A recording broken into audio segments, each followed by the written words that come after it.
nhớ rằng sáng dữ ý rằng gì rồi mẹ sốt là cụ cha sa hạt ta mẹ yo nó cả nhớ rằng trong cái gọi cứ bên mỗi nón gì chắc ăn luôn cỡ và chữ chữ luôn ok nó bây giờ pi nhớ được cả lò xài trong bên cái chi giờ lên đơn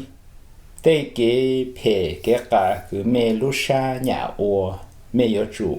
mua cho bỏ chơi chỉ hạ kiến câu kiến trâu là sĩ ô vô chúa là sĩ chờ lộ tu là sĩ nhà ô phê ô cả là sĩ ô tô này xa lu tu tô này xa lu ni sai dạng cứ nên chờ chỉ ra lộ và chữ số kia cứ bên trà ở sai yo le chẳng biết sao lý đó thế cái cho cái số hay là cái khó cứ nhớ càng cầu lên mỗi ra story như hà lên nó ta mấy tuổi cứ như ở tại lúc trẻ để làm gì nhau hà trong này ta số trang số dạng cứ để lúc trẻ họ yên giờ mua ô tô chữ chuyện đó là tu đó là chế ít tuần ra lâu cứ nhớ trong đó lúc học trong ô làm gì nhung tu tôi giờ chữ chuyện đó nên cho sáng ta tuần nhung ra lâu đó là nhà yếu chịu lại cha tôi chỉ làm gì nhung yếu lại ít chán bự yếu rồi nhớ lại in trang de lúc chuyện đó so nếu bổ sung cha làm gì nhau ô tô cứ chữ đó ít tuần ra lâu nhắn đó nếu nó khát trong ta sẽ làm gì nhau giờ mà cho ít tu cha cứ to là cho nó khó trong đó tuần ra lâu đó thầu tu cha lười to là ô rồi tu chữ trẻ họ nhớ chỉ tàu lúc chuyện đó nếu hạ chỉ tàu làm gì nhau vì cho họ nếu bổ sung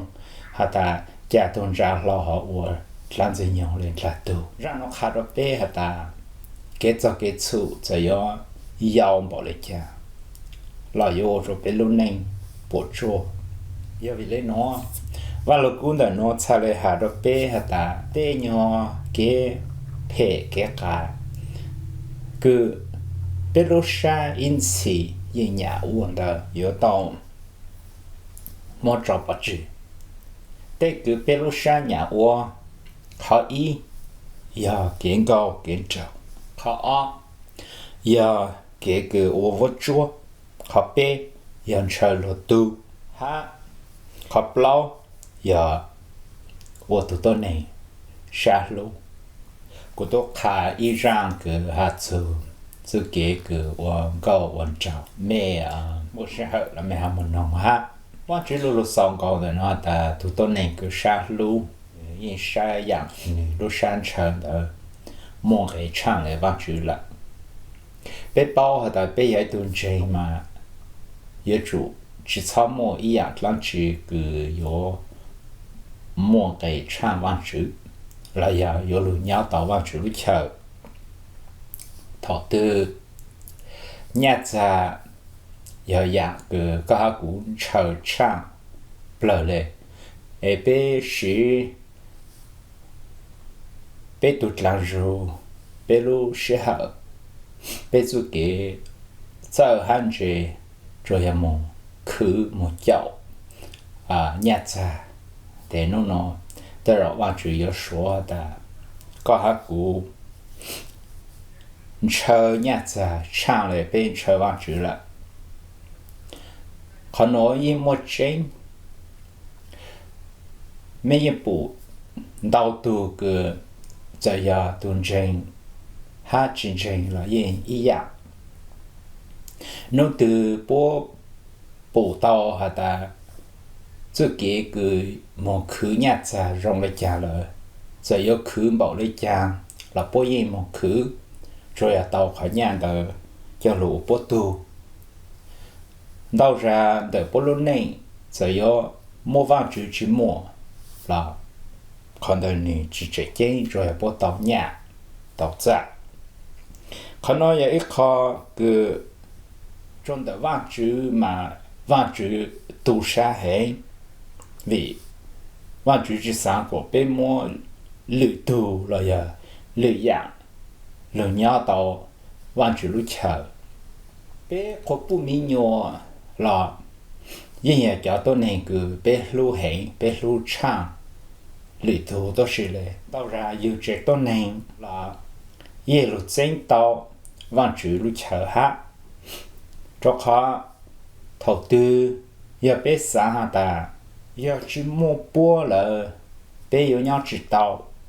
那得看到下的往住都去摸个，包了波，路个真大个被有下嘛，有主要路个的，要去摸往住鸟咕噜宁的。这也古有么一波这样了也只用，但是也古种么样波是古只么错样，但是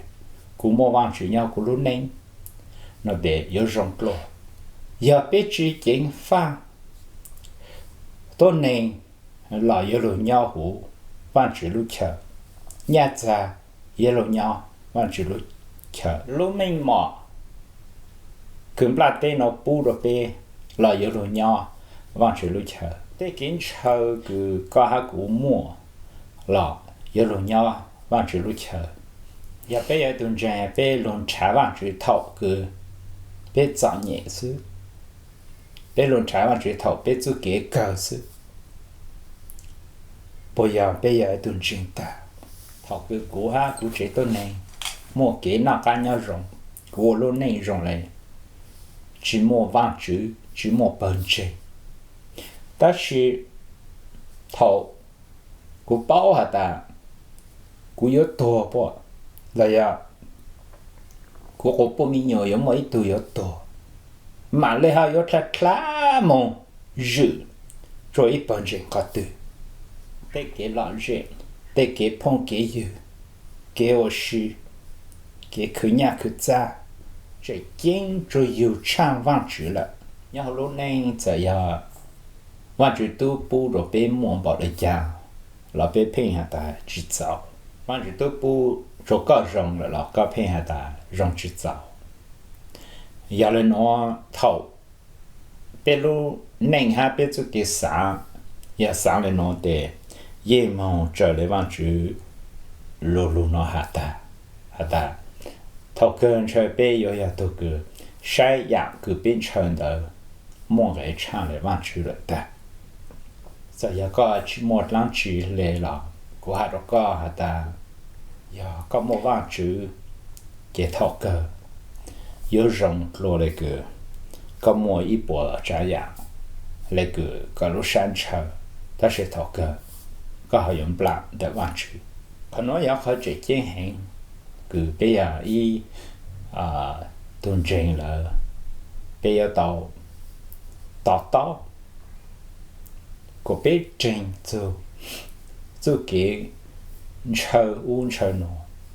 yếu mong教养无养咯，也只教完之。我报的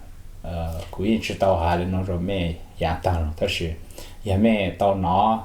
让路哪没哈。xa ta giờ ít khó rong cứ lựa tuần trên tàu nó là giờ ba nữa thọ mẹ share cái video nó một rồi lựa tu để có bỏ tàu nó ha. Ủa chú chào. Amen.